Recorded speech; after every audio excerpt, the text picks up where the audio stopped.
Bohuslav, I could say, is changing the world of executive leadership in the Middle East. What exactly is executive interim management? It's temporary. So the manager joins the company for 1 year or 18 months. Let's just compare it to the traditional executive search. What is the difference? Someone else already paid for the mistakes of the interim manager. Who is the ideal candidate to become the interim? An interim manager brings an external view, an experience from similar projects. How many candidates does it usually take to choose from? We have access to roughly 60,000 interim managers in the world. The UAE is super competitive. Is there still room for others? I'm shocked by the level of competition here. If you look at Europe is shrinking. One question every leader should ask themselves before making a big decision. Please, if you like this channel, please subscribe, leave us your comments and likes. Thank you so much.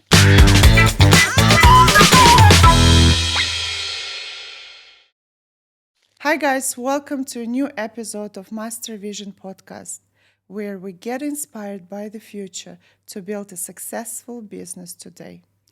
Our role as people behind this podcast is to find and bring you fresh perspective, new ideas and insights from around the world, something that is super practical that you can use today to build profitable and meaningful companies.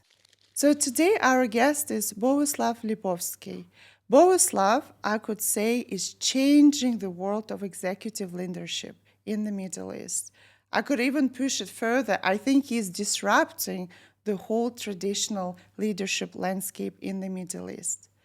Bohuslav is the CEO and the founder of CE Interim Management Group, the firm that is the creator of Executive Interim Management Tool, the tool that is super agile, powerful, and built for business-critical moments.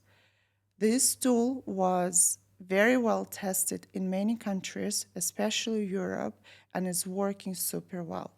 So today, he is bringing it to the Middle East. So please welcome my guest, Bohuslav Lipovsky.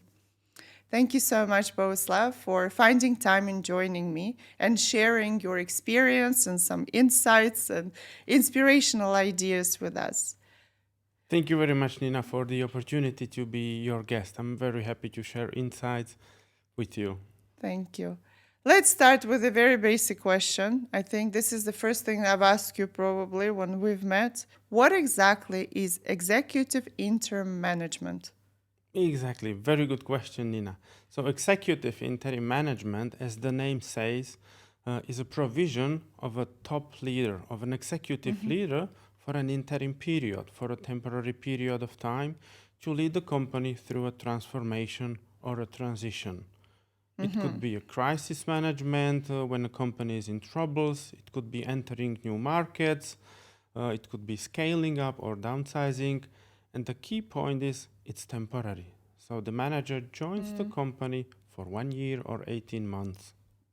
So the minimum is 1 year, or it's longer, or could it be even less than 1 year? It always depends on the project definition. Right. We have some projects that take 6 months, for example. Right. And I always recommend as a minimum 6 months because you cannot really generate value in a shorter period. But we have projects that took 2 years, for example, when we are talking about a complete restructuring and turnaround of a private equity portfolio company until it is ready for sale.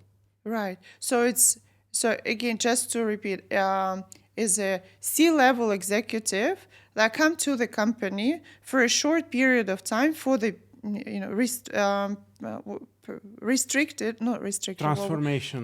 For the transformational purposes, and it's usually a defined period of time. Yes, exactly. Now, what is the difference? Let's just compare it to the traditional executive search. What is the difference? The difference is, first of all, in the speed. And that was the reason why interim management was created.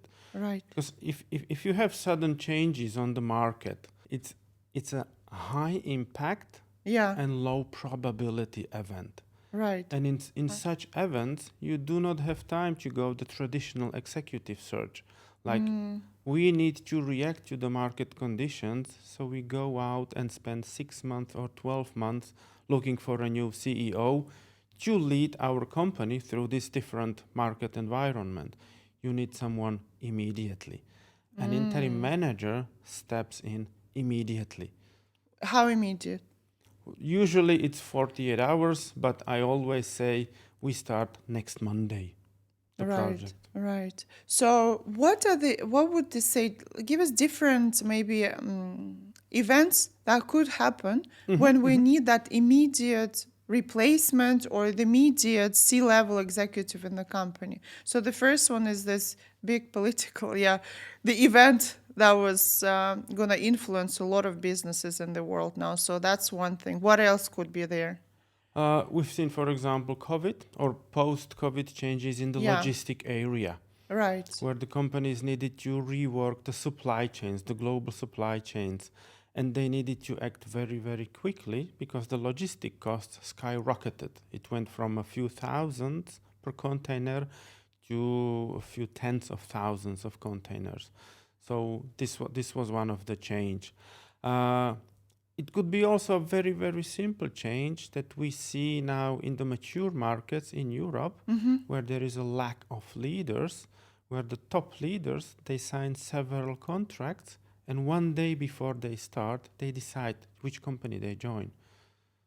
Is this, I would have never expected from European leaders to be, I find it a little bit unethical, I would say. Yes, that's also why interim management is not, it's not the mainstream. Right. It's very, very niche.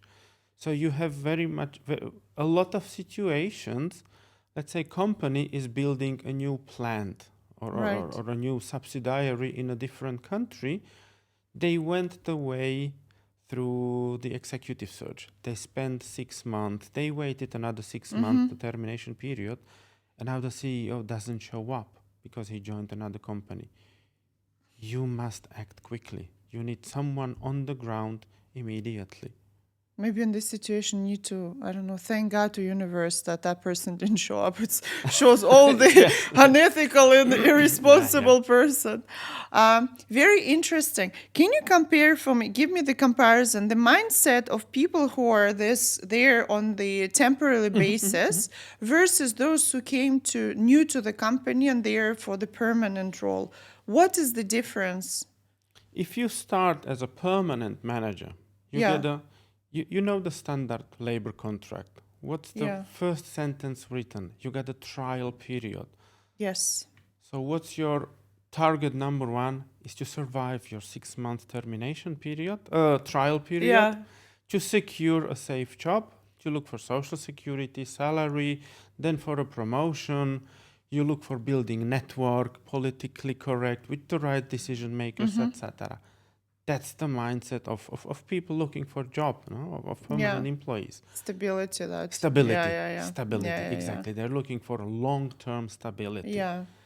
And you join as a permanent manager and you don't start to make changes the first week.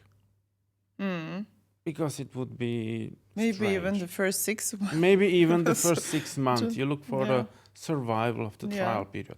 An interim manager, on the other side, he hits the ground running. He delivers really from the day one because he knows that he is there, he's on a mission.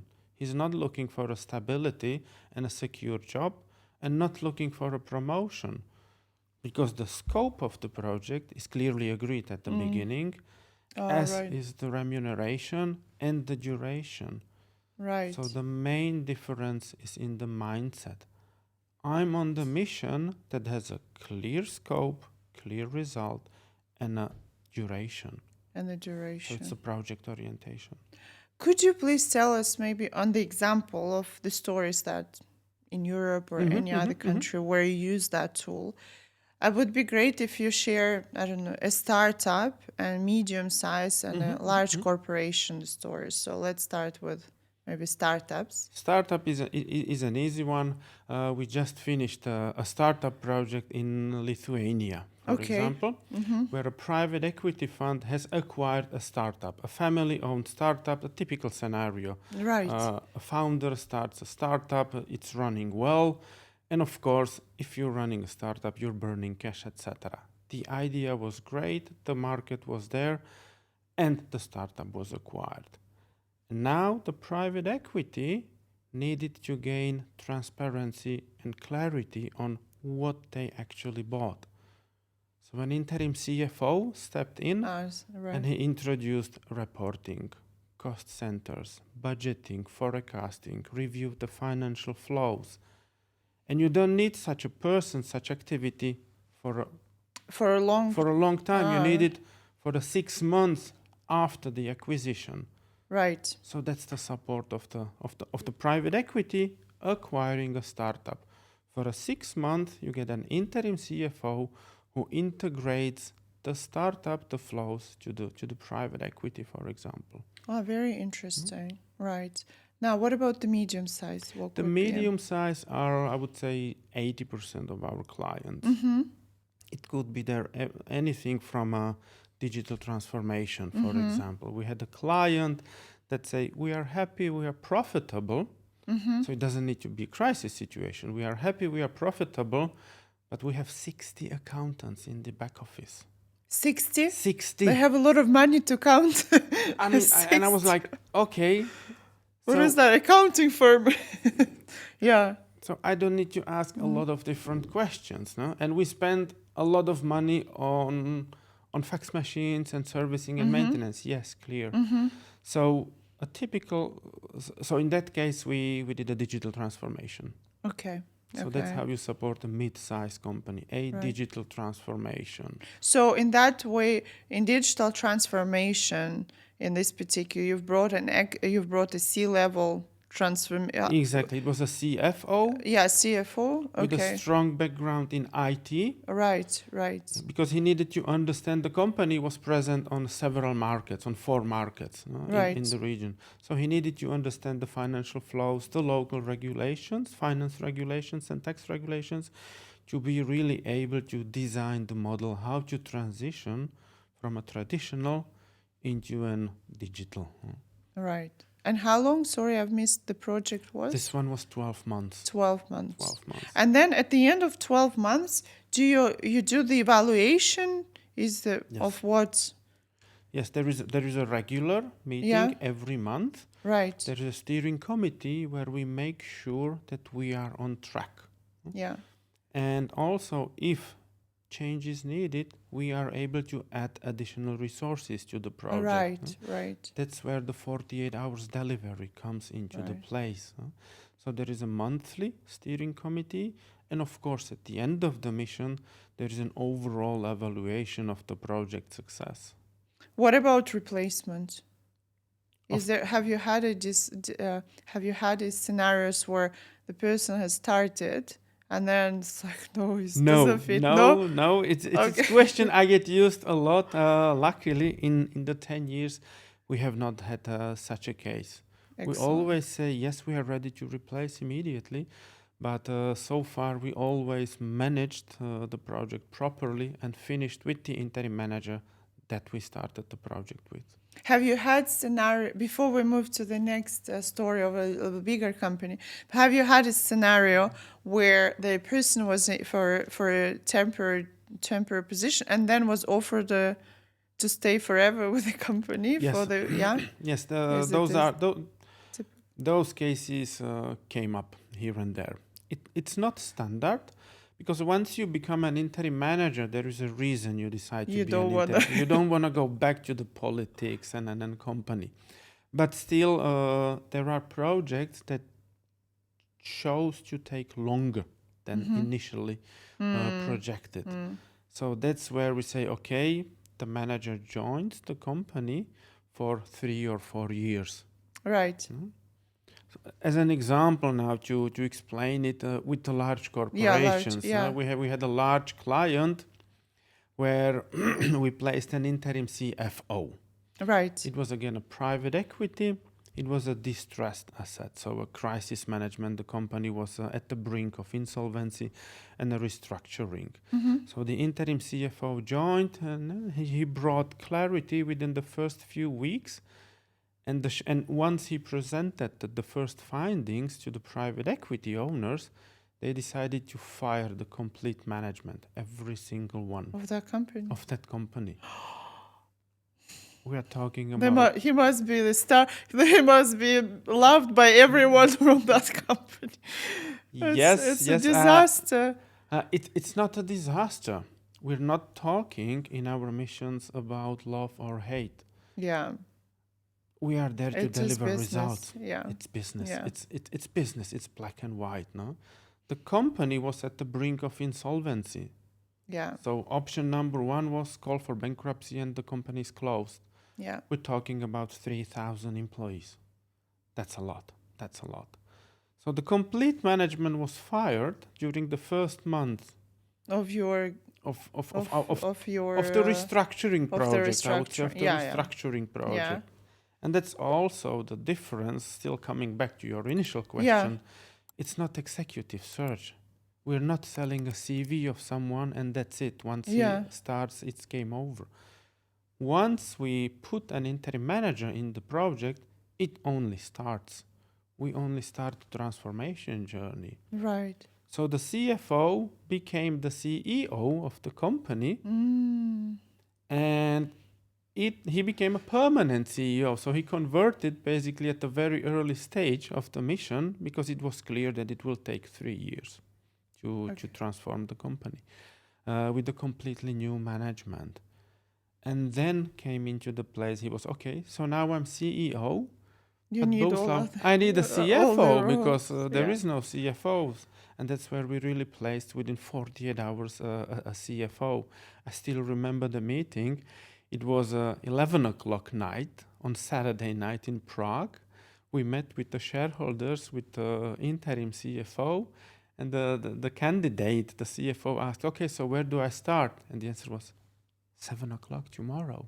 And I was like, I need to pack my things. No, call your wife to send you the bags. Oh, wow. That's the speed of reaction we are in. That's the speed of reaction. And then subsequently, we, of course, they came, okay, so we got now CEO, we got a CFO, but we are both blind. We need an IT guy to get us the information from the systems, because they were running several systems from SAP, Oracle, etc. Of course, then, and that's again the difference to the executive search or even to management consulting, where consultants bring you the strategy, but we bring the implementation. So they said, okay, now we have the strategy. We talk to the banks, but we really need to be now operational. So we need an interim head of controlling. So really someone operational that will give us the right information. Right. So that's in a nutshell the speed of reaction and the difference to executive. And that's why I was thinking while you were explaining in terms of the how long you've said takes to replace the traditional to find the right executive. It's between 6 to 12 months. 6 to 12 months. And usual, what is, I don't know if it's in your if you have these numbers, but how many candidates does it usually take to choose from? What is it? What is the traditional process of finding the right person versus your new way of that interim executive? Okay. The answer could be very, very complex. So, make it simple, please. I'll make it simple. We have access to roughly 60,000 interim managers in the world. So we can approach 60,000 people within seconds. They are not candidates looking for a job. Right. You won't find them in on job portals or in headhunting or executive search agencies. And they know that once they see a WhatsApp message, email, or whatever message from us, they have 4 hours to react. Okay. They have 4 hours to react. Yes, I'm interested. Yes, I'm available. Can we talk? Because still, we deliver within 48 hours. Yeah. So it comes down to our processes and how we are built for speed. So from 60,000 managers, we select one or maximum two that are immediately available, that fit the requirements in terms of scope. Are we downsizing? Are we building? Yeah. Are we relocating? Function. Is my function experience in HR, sales, or general management? And of course, experience and fit.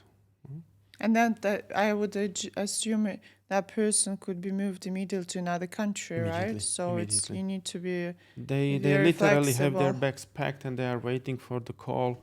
Yes, I'm ready to be deployed.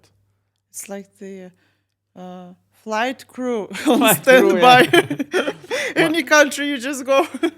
One of our interim managers, he says, Bohuslav, we are waiting to be parachuted anywhere you send us. Very interesting. Let's talk about this then.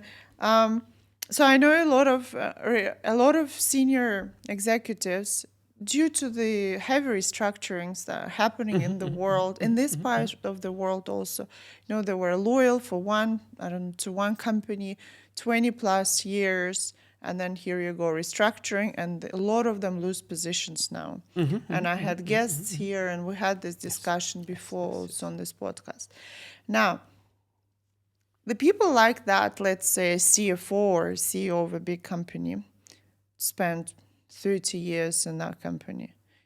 Is he or she a good candidate to become an interim manager, interim executive, or what it takes to be that really? No. No. He's not. No, he's not. Yeah. Because an interim manager brings an external view, an out-of-the-box view. Right. And he brings an experience from dozens or several similar projects. Okay.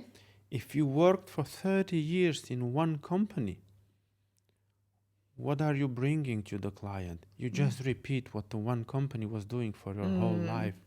You are not really independent and bringing the external independent view. So those people are not suitable for interim missions because they do not have the experience from several previous missions. So who's the ideal then? Explain. So maybe the guys watching would like to consider that. Who is the ideal candidate to become the interim? An ideal candidate, maybe just you ask for numbers. Yeah. When we are selecting who do we onboard and take into our pool, we select probably, depending on the time of the market and the situation on the market, but we are between 2 to 4% of the applicants that make it into our pool. Okay. So the rest of 98% are not suitable. What are the requirements and what's the process? The requirements for us, CE Interim stands for Cross-Cultural Executive Interim Management. So they have to bring cross-cultural, cross-border experience. Born in one country, studied in another, worked in different countries, to really show respect to different cultures, show understanding, and be able to build trust and respect in a mission very, very quickly. So they have to bring this international background and experience. They have to bring previous leadership experience, like leading people, leading projects. And like I already said, it's always beneficial if they bring various experience from various companies of different sizes. Right. And different sizes also. And different sizes also, yeah. And what kind of mindset you need to have to do that, to be that great when you're on that mission? You have to be a hunter. Hunter? You have to be a hunter. A typical call of the people you just mentioned or the candidates is they have been laid off now after 20 years. Yes, they've been loyal to the company. They delivered a good job. They built the company. They made the company very profitable. But the market changed. The mindset must be a hunter mindset. Hunter mindset. if you look at the people you just mentioned that's been for 20 years in one company, they are not hunters. They were for 20 years in one company, probably shifted through various departments, but they do not have this hunter mindset. So they really need to be project oriented and project driven to deliver. Correct. And you know it in large corporations, they are too small and too big to move and react quickly because they are so big. And in interim management, you must react quickly. Right. So those 60,000 candidates, they're from around the world that have that mindset. Yeah? Yes, they're from all around the world.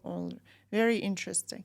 Now, you are now in Dubai, in particular in the Middle East. What do you say? What is your impression about the leadership, not of the country, of course, but just as a private companies? What do you think about the leaders here?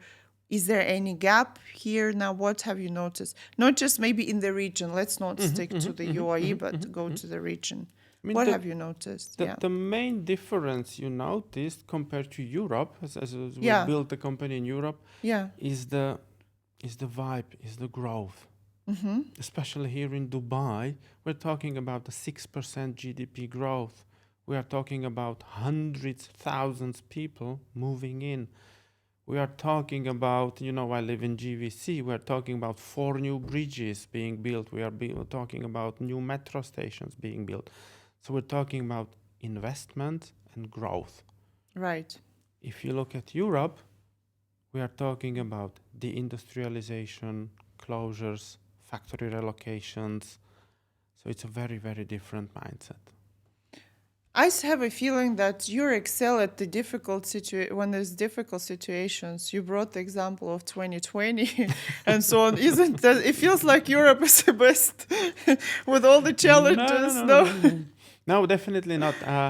Interim management was created 30 years ago. Okay. And yes, it was crisis management.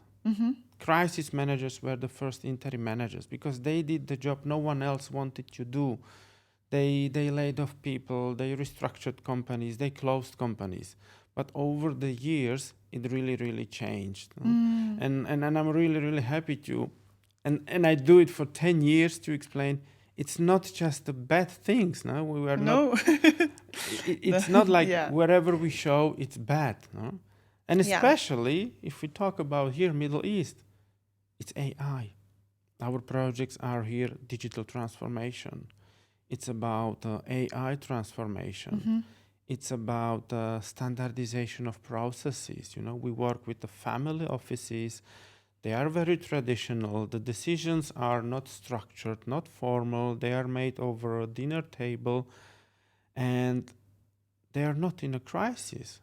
They do not need to restructure. They need to grow. They want to acquire companies in Europe. They want to enter new markets. Right. Some of them want to raise new capital. Right. So interim management in a broad sense is also very much of building and scaling up. Now, since you've touched upon family offices, I'd like to ask you this thing that me being here almost 30 years, I know how trust is important. It's the foundation of all the relationship. And to build and win that trust, especially with the local population here, family offices, you need time. And sometimes it takes a year or more before they open the doors for you and let you, in their maybe more personal life, their homes and so on. Now, trust.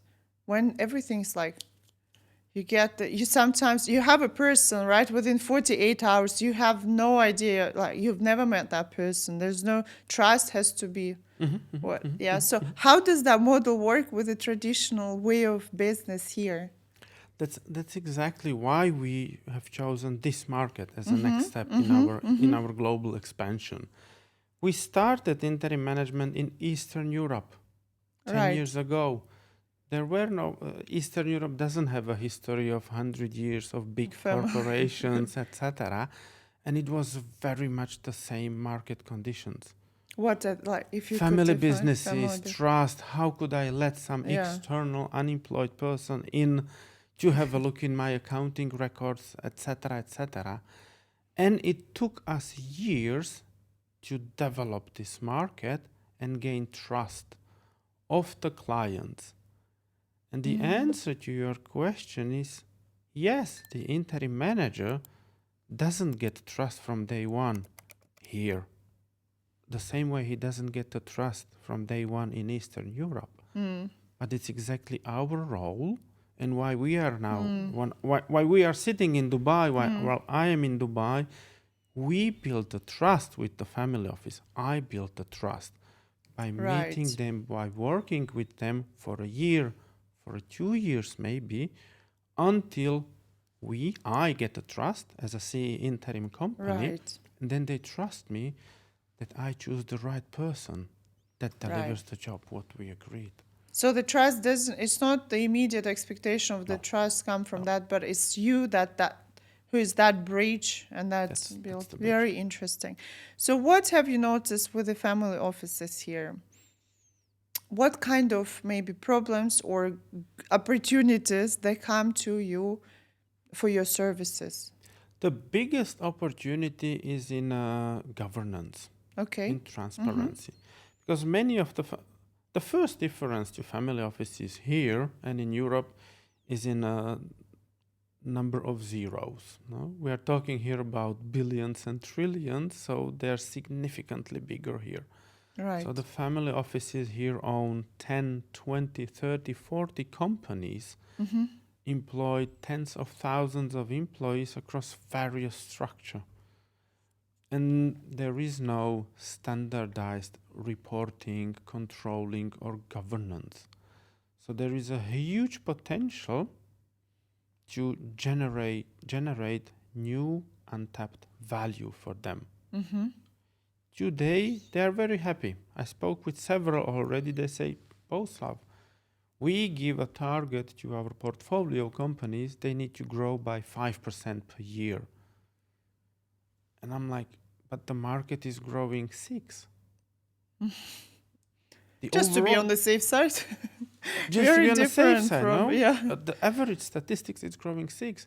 And your market is growing 30%. It means you are losing market to other competitors. And that's the value that the interim manager can untap and discover. And like you mentioned at the introduction, disrupt. So he really comes in and disrupts the model. Like 5% was nice. We were all happy, but there is a room how to reach 20% if we do A, B, and C. How do they, once you have that interim CEO, let's say, in the family office, and I know a lot of decisions, as you've mentioned, are done at the dinner tables. So a lot of, it's very hard, I would say, to make sure that there's no one is offended, the legacy continues to grow. It's a lot of intricacies, right, in dealing, and cultural also aspects when you're dealing here with family offices. How is that? Do you have trainings for them? How do they do it? We touched the suitability of people that spend 30 years in one company. Yeah. So those are not suitable for a family office. The interim managers, while they are on mission on a project, they are on several missions. They are every 6 months, every year. So in 10 years being interim manager, you worked on 10, 15, maybe 20 projects. That's where you gain the cultural understanding and feeling by doing. Yeah. Sometimes we say when the client asks me, why should we take an interim manager and not a permanent employee? Yeah. You know my answer? What? The answer is because someone else already paid for the mistakes of the interim manager. He already That's very good, yeah. He already went through several similar missions, so he knows exactly what to do. I really like how you call it a mission. It's a mission. Really, yeah, it It's a feels mission. really positive, positive, or it feels effective and productive. Yeah, it's a mission. Exactly, that's the difference. Do you place candidates? No, we don't have candidates looking for a job. We don't place candidates. Can we hire interim manager? No, you don't hire interim manager. You engage an interim manager on a mission, on a clearly defined project. So please use the right terminology. Use the right terminology. Maybe exactly. we need a vocabulary for this. Yeah, use the right terminology. Excellent. So that's the family offices. Now, I would assume a lot of international companies are coming to Dubai, Yes. maybe, or to Saudi Arabia, to this region. What's with them? What do they usually ask you for? What kind of roles and That's like a second pillar of our presence. No? The one are the local family offices yeah. that need to standardize being here and expand to Europe. And the other one are the, let's say, European companies that want to expand here, either to Dubai or to Saudi Arabia. If we break it down a little bit, and I don't want to make it really complex for your viewers. Now, I got already so I got a bit of break it now, make it difficult. So what we offer is here in Dubai, we say, build your HQ here. You got a transparent economic environment. You got a world-class wealth protection.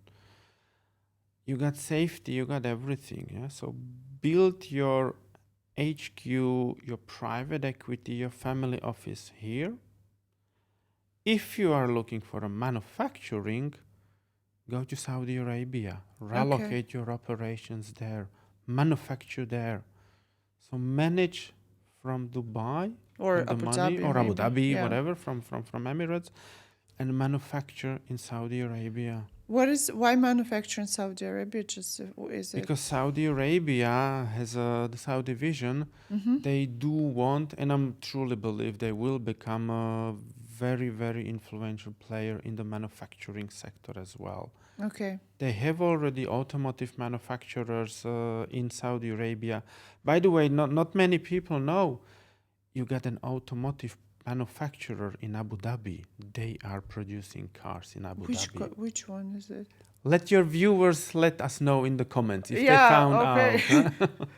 Yeah, now there's so many new brands of cars that when I drive around, I don't know the names of them anymore. Lost completely. Yeah. So there's They're becoming commodities, cars, like a commodity. Very interesting. Okay. Yeah. So build your headquarters in here in this country maybe, Abu Dhabi, Dubai, and then have your manufacturing in Saudi Arabia. Very interesting. Now, so how do you help them? So let's say, give us some good example maybe from the Europe who came here and had that structure. So how we help them? We deliver for them end-to-end solution. No? So we start really with the legal setup. No? Is it a mainland company? First explanation, that because the clients approach us, hey, we want to expand to Dubai. Can you help us? Yes. So set up a company. So the first help is by talking with them, by really finding out what they want to achieve. And then consulting them and helping them, explaining, it's a difference if you're in Abu Dhabi or if you're in Dubai, it's a different. No? I say, oh yes, we thought it's Middle East. No, it's different. Yeah, of course, it's very different culture, different rules. And can we serve Riyadh from Abu Dhabi? It's a different. And then we go a level deeper. No? Do you want a free zone company or a mainland company? You know it. But the people in Europe, not everyone knows that there is something like a free zone company and a mainland company. And then you go in a third level, which free zone company, which licenses, etc. So we help them really with the legal setup. You choose the proper way for the legal setup. Then we go the step further on the pipeline or on the chain with the visa, etc. Yeah. Visa regulations, trade licenses, the biggest issue always, and the question is bank accounts, how Yeah, to yeah. transfer money in and out, etc. And then of course the management comes in, the interim managers. So there we again talk the classical selection of the interim manager, the traditional process, who's the right one to set up a company here and run a company here for you, with the related again visa, etc. Which kind? So it's the setup. So it's not just that filling the gap with the leader. It's the whole Exactly, thing that you support exactly. through. It's not Yeah, just it's no, not just one. it's not executive search like give us a CV. No. We help you establish and run your operations.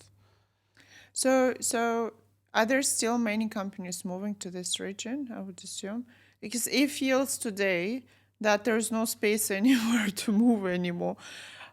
Market feels super. I'm talking about the UAE, super competitive. Like I don't think I've ever seen so much competition in such a small market. Is there still room for others? I mean, it's a very good question and topic. We could do a different Yeah, episode on yeah, a level of yeah. competition here versus Europe. Yes, I mean, I'm shocked by the level of competition here. Are you also? Yes, Oh, thank yes, God! I yes. thought No, it's no, no, maybe it's me just being negative. Yeah. I mean, we worked across the world. We had missions in USA, in Europe, in Africa. But the level of competition and speed I'm experienced here, it's just uncomparable. So yes, the speed of change, the level of competition that's here, it's uncomparable to anything I've ever experienced. What do you think you need to compete here? You need drive. You need drive. You need Energy. persistence, Yeah. and respect. Respect Respect. to the culture To the and cultural the differences. Yeah. They, like we said, the family offices, they own assets and companies worth trillions. Do not expect that just by the mere fact that you just landed from Munich, Rome, and London, they will now be like, wow, wow. And you could ask for, we see it every day now. Okay, but only call me if you have a mission in Dubai for at least 45,000 euro per day. I said, yeah, everyone is waiting for you. Definitely, everyone is waiting. So is there still a space, a room? Yes. Is here the most fierceful competition on the planet? Yes. Yes. So what's the equation? What's the result? You can ask me. Yeah. So Bohuslav, why? How does it make up sense? It is a growing market. Yeah, right. So despite the competition, it's is a growing market. So it is growing. It still needs, still companies are coming, still people are coming. The city is expanding, the country is expanding like crazy. So there is still a need. If you look at Europe is shrinking. Yeah. Is there less competition? Yes, in some countries significantly less. Is there money? Is there room for doing something else? Not really. Yeah. Not really. And especially, I mean, I have not yet digested the news from yesterday, the Liberation Day. So I was just thinking on the way here, what would I do if I had a company in Europe? You are now hit with... Yeah, okay, what would you do? No one knows. No? Is it 10%? Is it 10 plus 20? Is it 10 plus 26% of tariffs? And then I was like, okay, and China is 30, some, Vietnam 60, 70. And then I said, but wait, I never heard the complaint. I scrolled all the YouTube videos. Dubai is complaining about the new tariffs. There are no new tariffs on UAE. I think they are. No? There is the global one of 10% of everyone. Yeah, right. Because I think I saw, I might be, anyway, I wasn't reading it's all still the a news new yesterday. topic. It's still a new topic. So. Yeah, sometimes you don't need to read the news to get the news quick. So yeah, that's the reason why you should expand here. Mm-hmm. Dubai has a free trade agreements with major countries. They just invest, or UAE in general, no? They just invested 40 billions in Italy. No? They are signing a new free trade agreement almost on a monthly basis with a new country. So yes, invest here, come here. And I think from my side and my experience here, I'd like to add, yes, there's always this kind of feeling of speed. And sometimes I would say it's feeling. And you meet, it takes long time to sign the contract. The minute you sign the contract, they tell you, oh, we wanted it yesterday.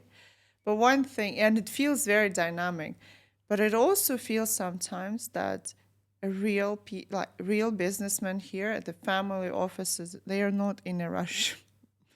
So they are not in a hurry, like you've said, to get you and waiting for you to come from Europe with all your excellence. They take time also to evaluate you, to build trust, right?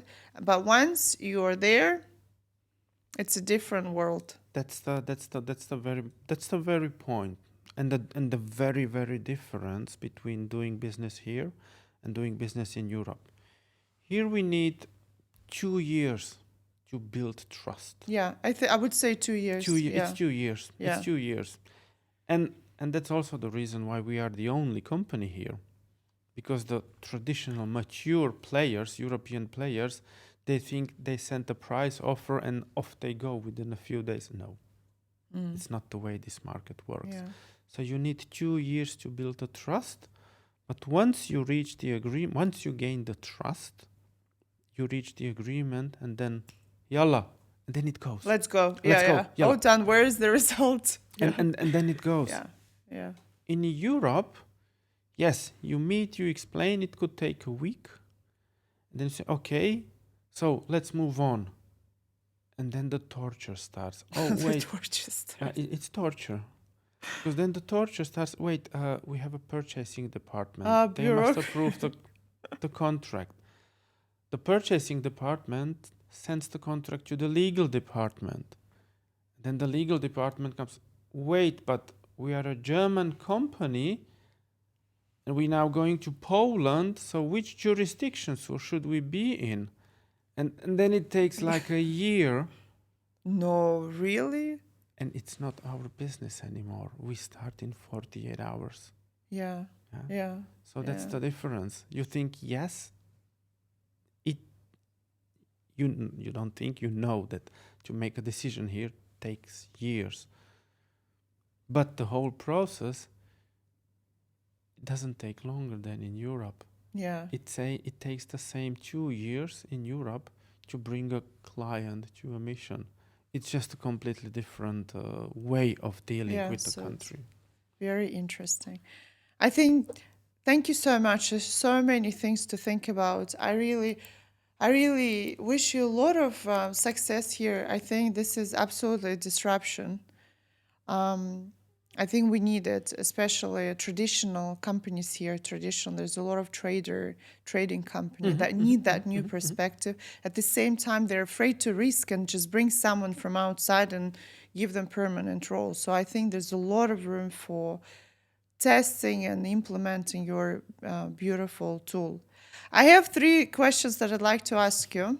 And this is really now what I want to do with every episode of Mastervision. First question, what is your vision for your company, for CE Interim Management Group? What is that big vision that you say you have? The big vision is to really build a global company in a very, very specific niche segment of cross-cultural executive interim management. Very nice. Is that what drives you today? Is it something when you have challenging time? I'm sure, yesterday, that shock, when you have those, you think that, oh my God, what's going to happen? What really drives you? What helps you to survive those challenging times? It's a nice word, to survive. Yes, exactly. What drives me to survive? I mean, yesterday it's been like, I started to work at 4 o'clock in the morning and went to bed at 2 o'clock. And I think like, Yes, what drives me? I mean, it's the vibe, it's the passion that drives me. It's really the passion. The passion for what? It's the passion to discover, to enter this market, and despite all the adversaries, you see how many questions you ask. It's trust. It takes too long, etc., and it's different, and it's competitive, and it's already saturated. So what drives me is the smile when I wake up in the mirror. I said, we are at the right place. It's all the questions and remarks we have had and heard 10 years ago when we started with interim management in Slovakia. That's a country similar size of Dubai city. Everyone was asking, why don't you get a decent job? What are you talking about? You will never survive. You will never generate.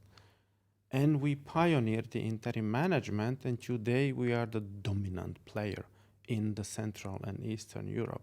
So what drives me, getting old, is to repeat the success of pioneering interim management in a culturally very complex region of Middle East. I don't have this question, but I want to ask you. Okay. Where do you get the energy from for this big mission? Where does that energy come from?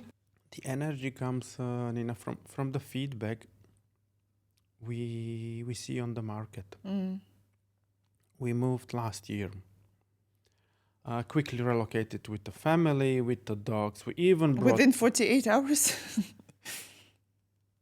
Yes. Yeah. Actually, yes.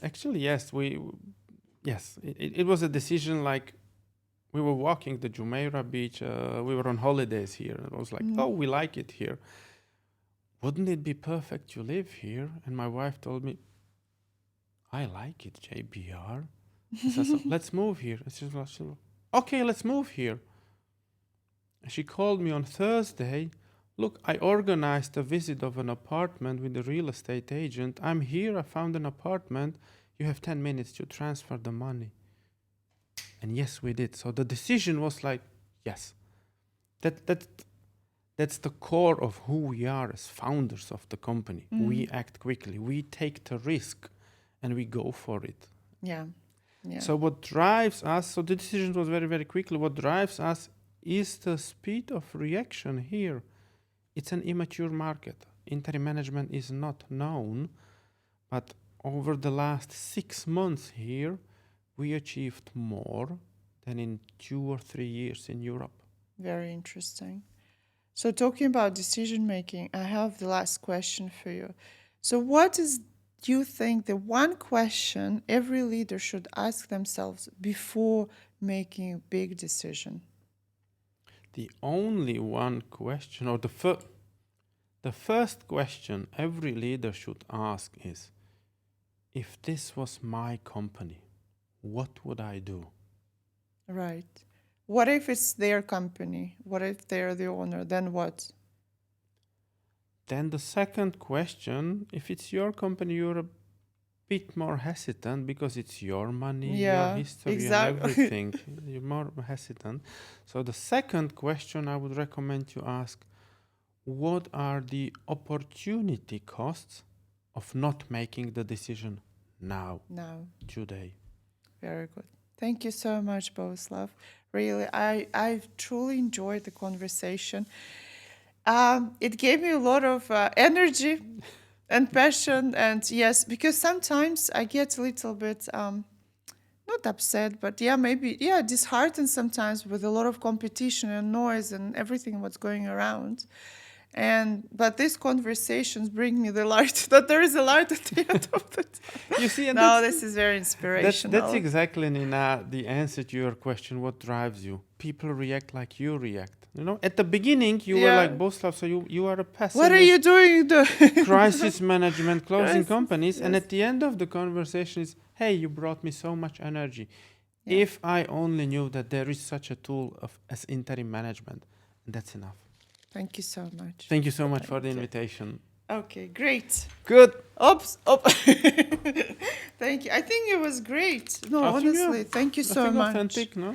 I think easy piece. More and more I get into your topic, more I think there is so much opportunities here. You're absolutely right.